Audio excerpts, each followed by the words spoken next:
What if Terraria isn't a fantasy world at all? What if it's Earth or a world like it, long after a civilization-ending catastrophe?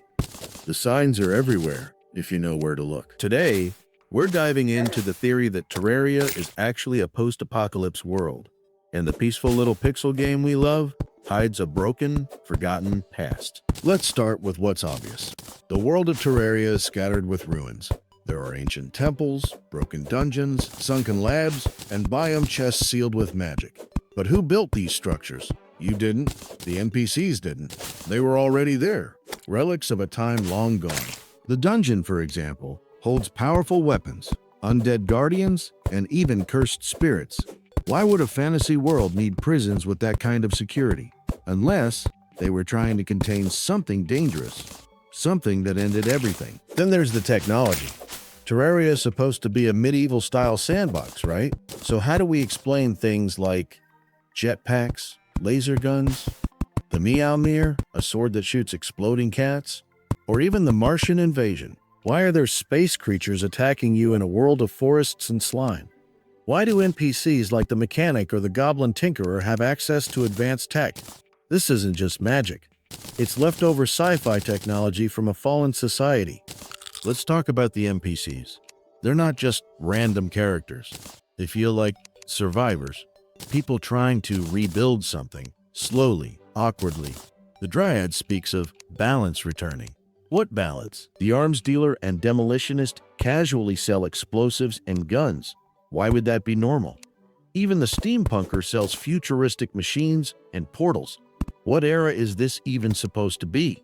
Maybe it's after the era ended, and now the NPCs are just picking up the pieces. What if the biomes themselves are the result of the apocalypse? The corruption spreads like a virus, consuming everything, a metaphor for nuclear fallout or toxic energy. The Crimson is alive, full of pulsating flesh, genetic experiments gone wrong. The Hallow appears suddenly and seems pure. Maybe it's an artificial reaction, a kind of magical reset triggered by ancient tech. Even the meteorite that crashes when you break shadow orbs. What if that's debris from orbit, not magic?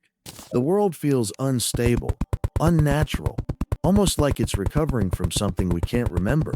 And now, the bosses. The Eye of Cthulhu, Skeletron Prime, the Destroyer, Plantera, Lunatic Cultist, Moonlord. They're not just bosses, they're fragments of ancient powers. The mechanical bosses feel like failed AI weapons from a war. The Moonlord might be an alien god, or a failed superweapon. The cultists guard a secret that triggers a cosmic invasion when revealed. Does that sound like fantasy? Or like sci-fi horror? So here's the idea. Terraria is the world after a civilization has fallen.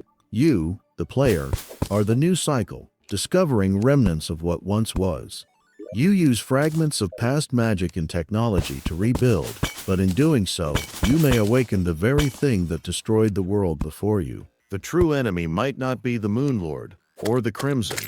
It might be history itself, repeating. So, what do you think?